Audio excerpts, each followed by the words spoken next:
All right, guys, welcome back. We're back at 1611, but we are in a different bay, as you can see. Aaron, where are we? Absolutely, we're in our putting green in here. So this is our members bay.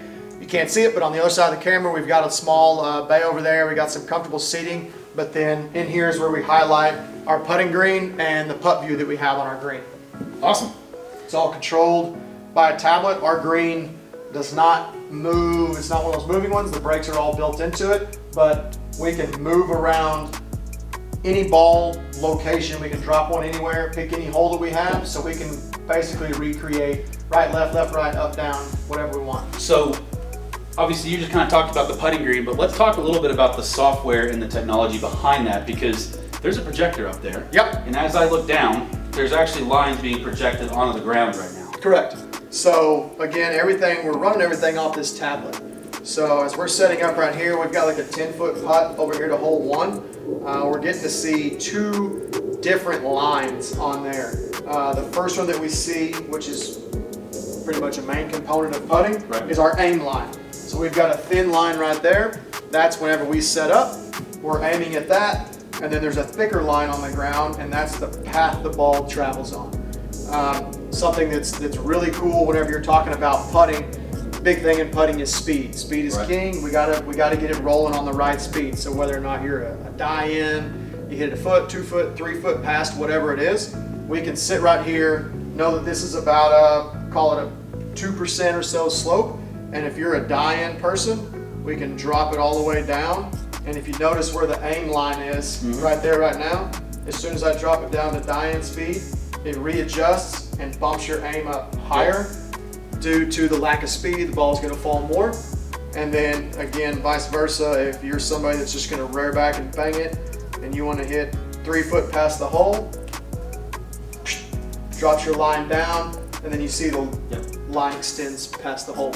That's cool. Yeah, really good stuff, and getting people to visualize what speed and how speed affects line and brake and that kind of stuff. Because as an instructor, if you're teaching at a green grass facility, you're out of the putting, that's probably one of the most difficult things to illustrate when you're talking about putting, is how speed affects the brake in a putt. Because like you just said, you hit it harder, that brake's going to be a lot shorter. You hit it softer, it could potentially be a lot more. And understanding that in between the green reading and then this, so this really kind of helps you dial it in. So here we go. So we're going to talk a little bit about setup right now. Okay. So go ahead, don't pay attention to the lines there. You just get set up to wherever you're comfortable, where your spot is. Okay. On that target line now. On that target line, correct. Okay. So then from there, don't putt it. Okay. But from there, we can move these lines and get them exactly where we want them to be. Okay. So we're pretty much perfect right there. Okay. That's your setup.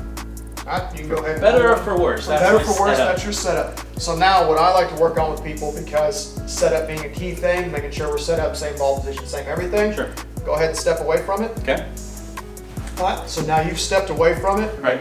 So in theory, you should be able to step back into it and get in the exact same spot. That's our goal. I see. So now I've turned all the lines off. Right. And now you get back in, get set up where you feel comfortable, where you think you should be.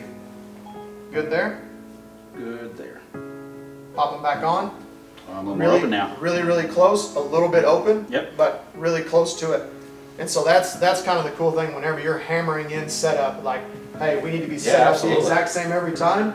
You can literally get within about a half an inch of where your setup is every single time.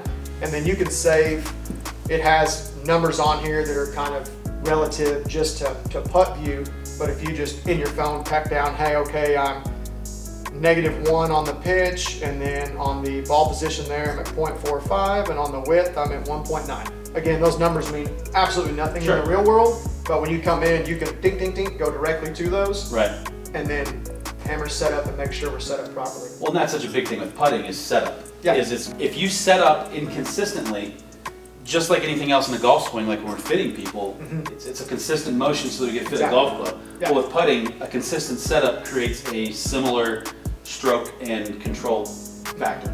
Yeah, that's which is something you can't do. I mean, and that's. And you can set a stick down, but it's sure. And the kind of cool thing is, so like for example, we're set up to hole number 1 right here. Well, if we want to see a different putt without having to move sticks and everything around, we want to go to hole 2. We're at hole 2 and your setup's the exact same. Nothing's changed. I didn't know on that. That's pretty cool. Yeah, so we can bounce it, we can move it. If you say you're struggling, like that's it.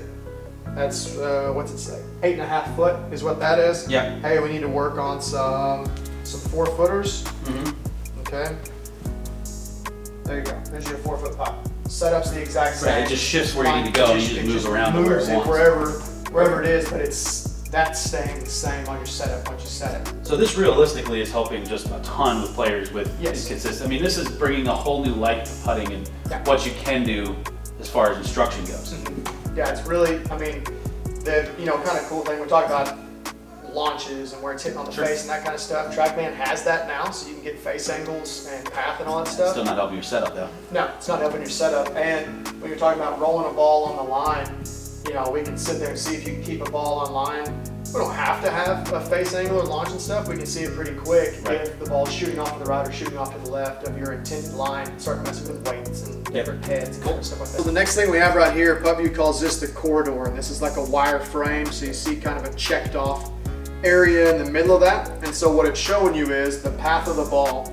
So if you are putting it in like we saw a minute ago on die-in speed, the path of your golf ball should be running across the top line. That's the slowest one, having the most curvature to it. And then if you are putting it at that 3-foot pass, it's going to run on the bottom line, which is going to be more straight in. And so that spot you have in the middle, they're calling the corridor, is your speed corridor. That's your range. If you have decent speed, that's kind of, like I like to call it, that's what your miss is. That's how big of a miss you can have on speed. It's about that right there. And as you're in here practicing and working, speed is king. And our green right now is rolling about a 12, so it's a little bit quick. Ooh. Yeah, a little quick getting ready for some stuff. We haven't brushed it in a little while. We're ready for Augusta when it rolls around. Yeah, If we ever get that call. Yeah, hopefully. I think we will.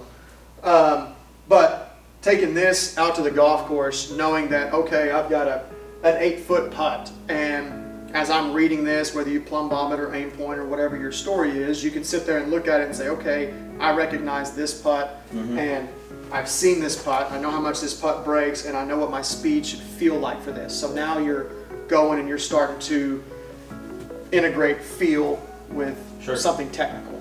Well, what's cool about that too is, different people say they visualize different things on a putting green. For whatever reason, I've always kind of visualized tree tracks.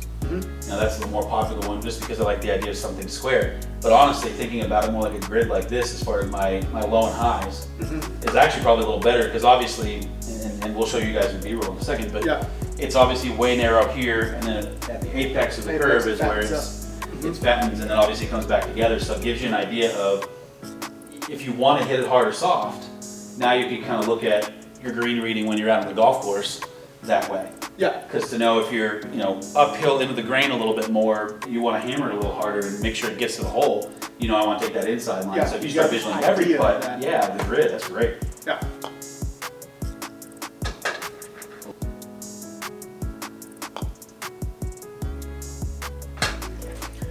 Hey guys, I want to thank everybody for checking into us. Don't forget, like, comment, everything, social medias, YouTube.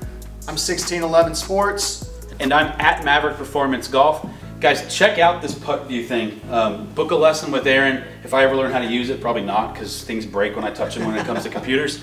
But book a lesson with Aaron. Come in here. They sell memberships. This thing is incredibly helpful when you start talking about setup, learning your speeds correctly, and overall the consistency in your putting stroke. This is probably one of the cooler pieces of technology I've seen in a while. Thank you everybody so much for watching and checking in with us.